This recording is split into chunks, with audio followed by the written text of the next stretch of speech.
ना ना ना, बोल क्यों नहीं रहे हो? जल्दी से बोलो। आहा, क्या मुझसे कोई गलती हो गई?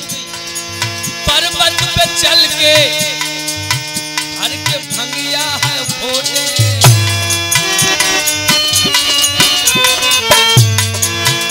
अरे पर्वत पे चल के हर के भंगिया घोटे, लोटा पी लो ए दैया कैसे मनहीन ए दैया।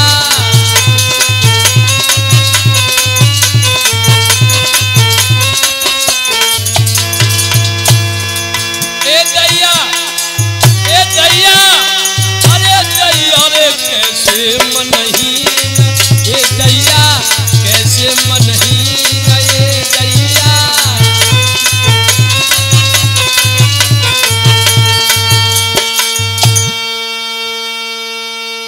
इस तरह से मेरे नौजवान साथियों, भोले बाबा बिल्कुल सती सो नहीं बोलते हैं, क्योंकि पहले तो दूल्हा दुल्हन का रिश्ता है, तो कबहू कबहू तो भोले बाबा मुस्कुराइयो देते, लेकिन अब दूल्हा दुल्हन का रिश्ता नहीं, माँ और बेटे का रिश्ता है।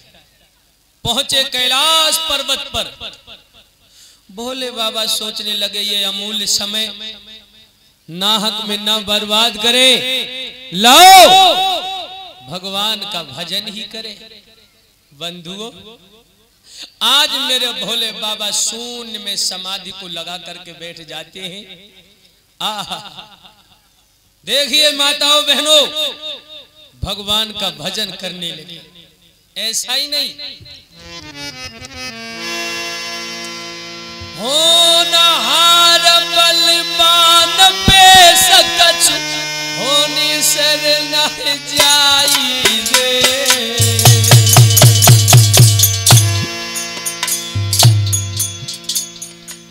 धन्य हो तुम भोलेनाथ, तुम्हें सुखदेव का भी प्रणाम स्वीकार हो। जरा सी गलती पर इतना गहन विषय शून्य में समाधि को लगा लिया।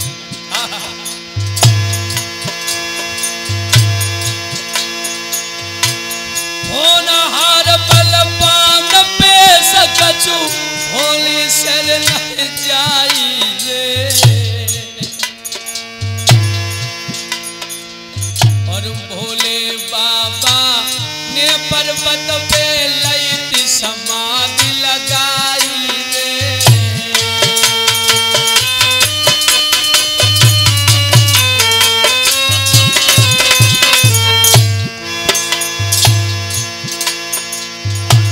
दशा देख के सती मैया पे चौगड़िया सीधा छाई रे।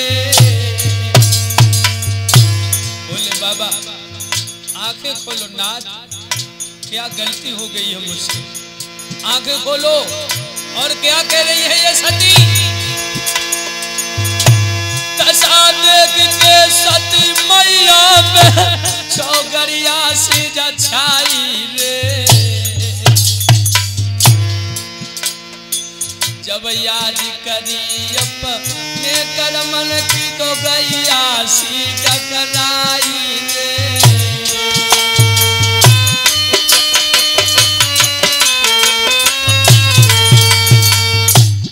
मेरे नौजवान साथियों, और ये 21 मुद्राएं हमारे भैया पृथ्वीराज जी अपने पवित्र हाथों से 21 मुद्राएं दान करते हैं। से भैया जी के लिए भगवान सर्वदा सुखी रखे और इन्हें हमेशा हमेशा को आगे बढ़ाए। क्या नाम है? रूठे रूठे मेरे राजा मनाऊ कैसे, रूठे रूठे मेरे भोला।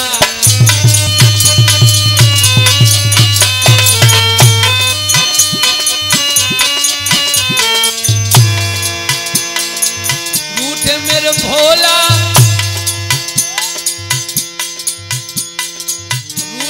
सैया अन मनाऊ कैसे, रूठे रूठे मेरे राजा।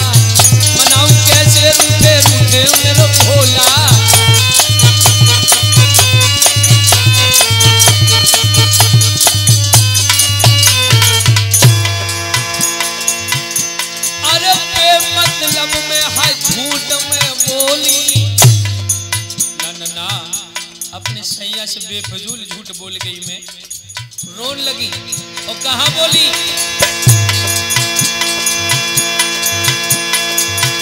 अरे मतलब में ओमपाल चाचा जी झूठ में बोली, अपने पिया की छाती मैंने छोली।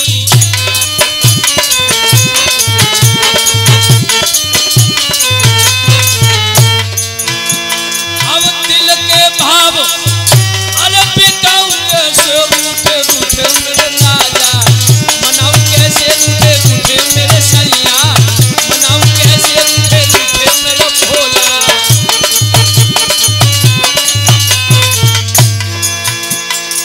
जो हमने करी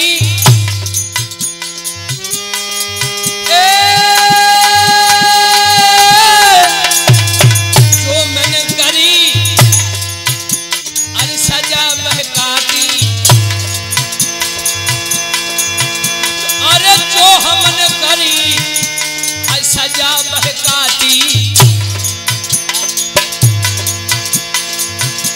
अब दिल के भाव अरे बिकाऊ कैसे रूठे रूठे मेरे राजा, मनाऊ कैसे रूठे रूठे मेरे भोला, मनाऊ कैसे रूठे रूठे मेरे सैया, मनाऊ कैसे रूठे रूठे मेरे सैया।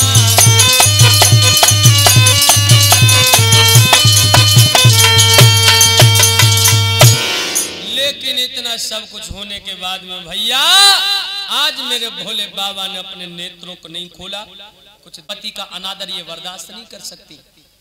आज मैया सती दांती को पीस करके क्या कहने लगी, देवताओं महात्माओं मेरी एक बात सुनो, दिग्गजोत्तिसाओ महदेवो और सूर्य गगन साक्षी रहियो, ओमपाल अगर तुम पहुंच सको मेरे भोला ने संदेशो कहियो।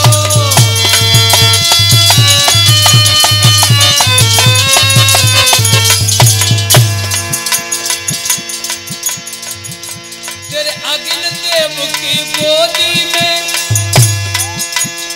सती सत पर धनी रहे भैया, सती सत की धनी रहे, हाँ सती सत को धनी रहे।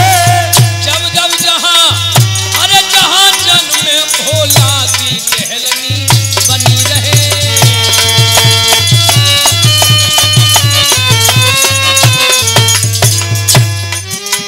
एक विधना इतना तो दे दे, सती सत पर जाती है भैया, सती सत की धनी रहे, हाँ सती सत की धनी रहे। ये विधना इतना तो दे दे, सती सत्य पर जाती है, पाप की कुटिल करतूतों पर बिटिया बलिदान चढ़ाती है।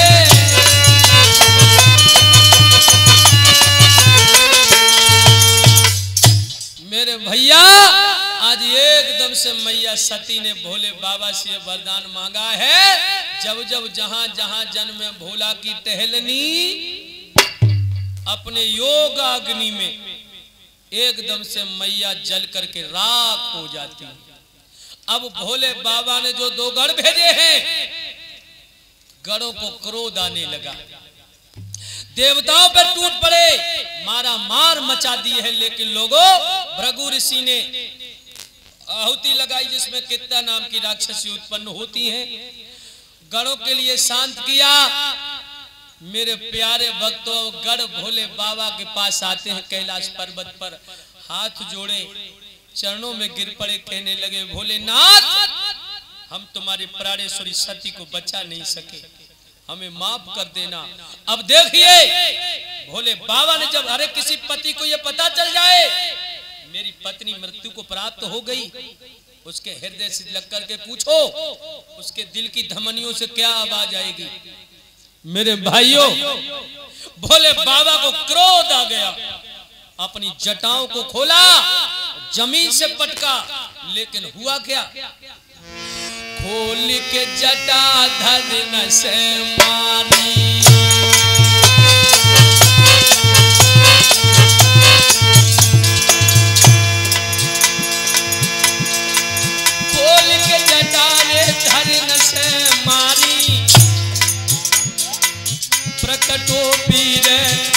बल बलधारी।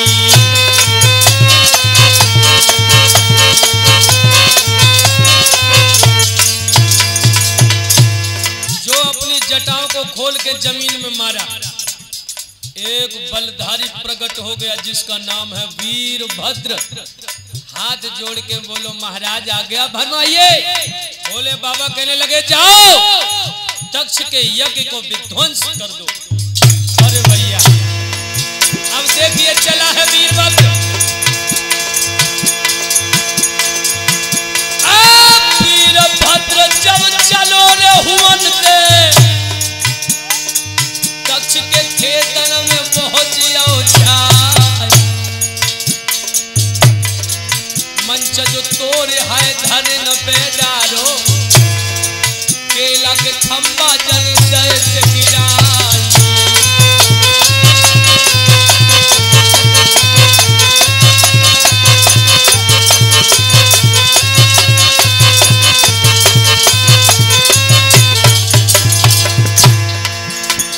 मेरे प्यारे भक्तों, अरे घी को घड़ा रे जमी से मारो,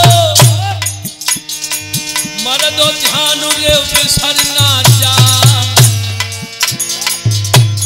लोगों मंच को तोड़ के जमीन पर डाल दिया, केला के खंभा उखाड़ उखाड़ के फेंकने लगो। अरे भैया अब क्या हुआ?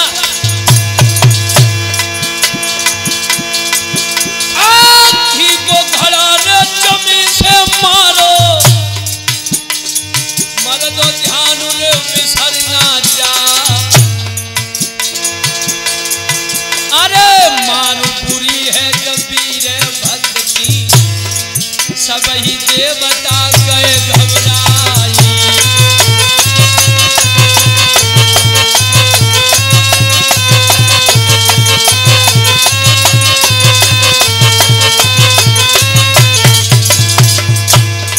अरे पूरबत जो भरे रे हरैया,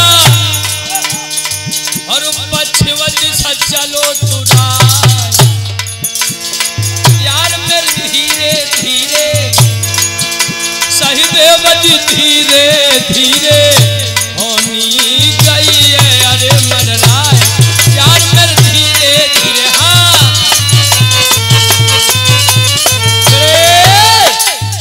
मेरे नौजवान साथियों, आज देखिए एकदम से चतुर ब्राह्मणों ने से लड़की का नाम रखा गिरिजा। क्या नाम बोला? गिरिजा। अब देखिए इन्होंने मैना के गर्भ से जन्म क्यों लिया? भाई किसी और के भी गर्भ से जन्म ले सकती हैं, लेकिन मैना के गर्भ से इसलिए जन्म लिया, राजा दक्ष के अंदर था मैं। जरा समझिए, राजा दक्ष के अंदर था मैं कि मेरे सिवा तो दुनिया में कोई है ही नहीं, जो कुछ हूं वो मैं हूं। मेरे भाइयों, तो मैया सती कहती है कि जो ऐसा पिता हो अपने सिवा किसी दूसरे को न समझे, उस पिता के दिए हुए शरीर का मैं क्या करूंगी? उस पिता के दिए हुए शरीर मेरे भोले बाबा के लायक नहीं है, इसको मैं मिटा दूंगी। मेरे भाई बहन, और इधर इनका क्या नाम है? मैं ना। उनके पास मैं नाम की कोई चीज ही नहीं है। उन्हीं के गर्भ से मैया ने जन्म लिया। बोलिए गोविंद भगवान की। अब धीरे धीरे गिरिजा 12 वर्ष की हुई जाती है। सही देव 12 वर्ष की। अरे भैया, जो 12 वर्ष की बहन सोई देवा ऋषि नारद आए गए। नारद जब आए तो लोगों, इन माता और बहनों में एक सबसे बड़ी कमी जो होती है कि गांव में चाहे कोई मांगे हुए वालों क्यों ना आ जाए, जे अपन हाथ बा जरूर दिखाइए, महात्मा जी हमाओ हाथ देखो। अरे और तो और, अबे सोवन नगला की बात है, हम मंच से नीचे उतरे। सहीदेव भैया, हम मंच से नीचे उतरे, सो एक 80-90 साल की अम्मा रहे, आए के एकदम ते पैर छुअन को भाई, सो हमने हाथ पकड़ के हमने अम्मा हम पैर नहीं छुआते। कान लगी लला सुखदेव, हम आओ जो हाथ देखो, हम कब मरे, आज जल्दी तो नहीं मरूंगी मैं। तो हमने कहा देखो, जे हालत है हमारे देश की। हमने अम्मा तुम जिंदगी जी के कहा करोगी, कहा लगी लला सो तुम्हारी कृपा कमी काऊ चीज की ना है, लेकिन जा छोड़ के कैसे जाऊंगी, छोड़त ना है बन नहीं। भैया माताओं बहनों कभी किसी को अपना हाथ मत दिखाना, कभी भी। हमने कही अब बोली लला हाथ देखो, हमने कहा अम्मा हम तो हाथ देखने ही नहीं जानते हैं। और जो लला हम और रंजीत बैठो, रंजीत ये हाथ देखना खूब जानता है। हमते बोलो गुरुजी तुम एक तरफ को हटो, हम हाथ देख के बताएंगे। हमने कहा तुम ये बताओ चिमटा तो बड़ा अच्छा बजाते हो, जे कला कब से सीख ली? बोले गुरुजी हाथ देखे में कुछ है ही नहीं। हमने कहा फिर? बोले हाथ ऐसे पकड़ो टाइट करके दूसरे का हाथ, और ऐसे देखो जैसे हाथ में कुछ पढ़ रहे हो, ऐसे देखो जैसे हाथ में कुछ पढ़ रहे हो। और उसके बाद थोड़ी देर बाद कहो हो बचपन में एक बहुत तगड़ी पटक लगी थी तुम्हें, तो उनसे जब पूछो पटक बचपन में नहीं लगेगी फिर क्या जवानी में लगेगी, समझो। और थोड़ी देर बाद ओहो एक बड़ी विलक्षण बात, कौन सी? करते तो अच्छाई हो लेकिन बुराई तुम्हारे ऊपर आती है, तो ये स्वाभाविक है। आजकल तुम अच्छा काम करके देखो उसमें बुराई जरूर पैदा हो जाएगी, समझ के देखो। तीसरी बात, तुम्हारी पत्नी में तुमसे बनती नहीं है। कोई जमाने में ऐसा है ही नहीं जिसकी पत्नी से बनती हो, समझो।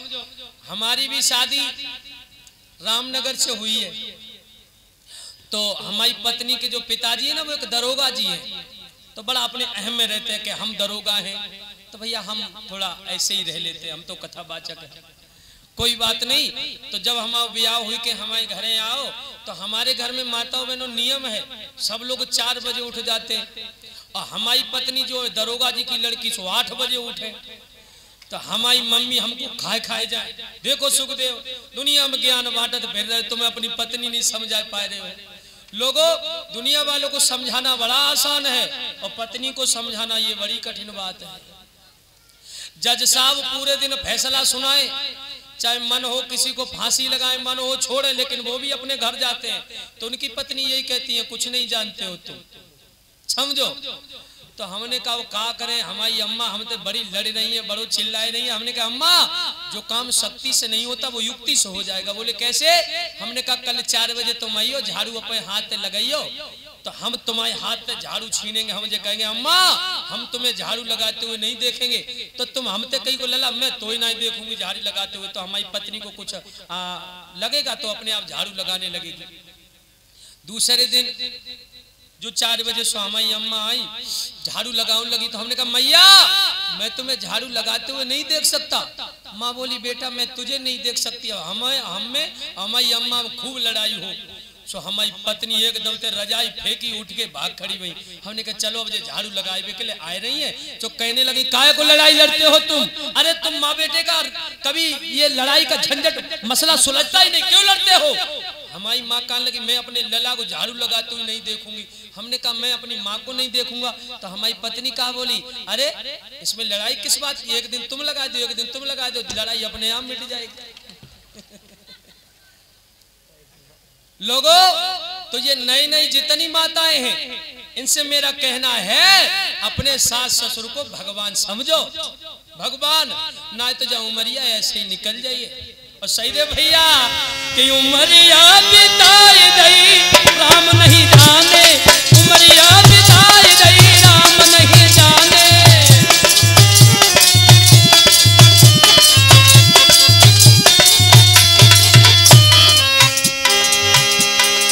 राम नहीं जाने तुमने राम नहीं जाने, राम नहीं।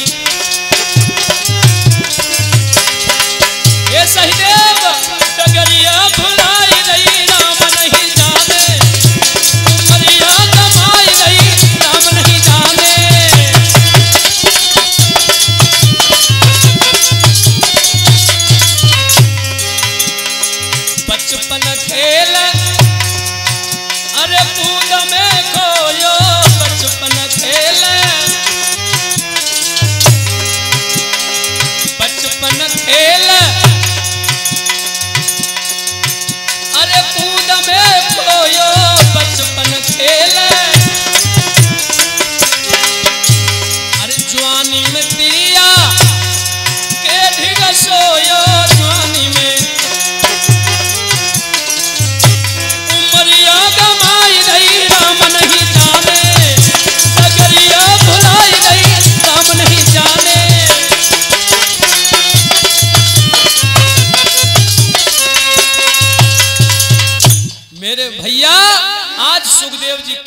हे राजन परीक्षित, आज देखिए भोले बाबा इस तरह से, भोले बाबा की जो पहले पत्नी सती थी वो मैना के गर्भ से जन्म लेती है, मैना के गर्भ से। देवर्षि नारद आए, हाय हाय, एकदम ते देवर्षि नारद कहने लगे राजा हिमांचल से, राजा तुम्हारी बिटिया ना है, ये एक देवी है, देवी। अरे भैया, और झुंझुलाए के देवर्षि नारद जब सुनी राजा हिमांचल ने और मैना ने देवी है, सो एकदम ते मैना कान लगी, महात्मा जी एक बात बताओ कि जितनी सुंदर हमारी बिटिया है का इतना ही सुंदर दामाद भी मिल जावेगो। सो देवर्षि नारद कान लगे, और मैया बस हैने पे थोड़ी गड़बड़ी है। क्या? बोले देखो इस लड़की का जो पति होगा शमशान में रहने वाला होगा और भभूत सर पे लगाता होगा, उसके गले में सर्प लपा रहे होंगे, और हम तुम्हें खुले ही में बता दें, भूतनाथ शंकर सो पति मिले गो।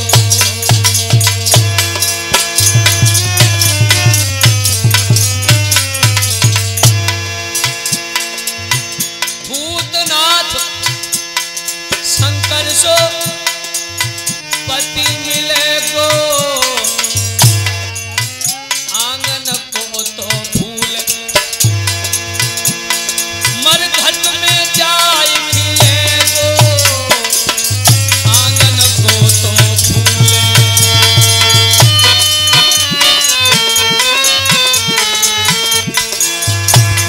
महाराज लली की किस्मत सोई गई, सुन के इतने मैन, सुन के इतने मैन गिरजा की मैया रोई गई, सुन के इतने मैन।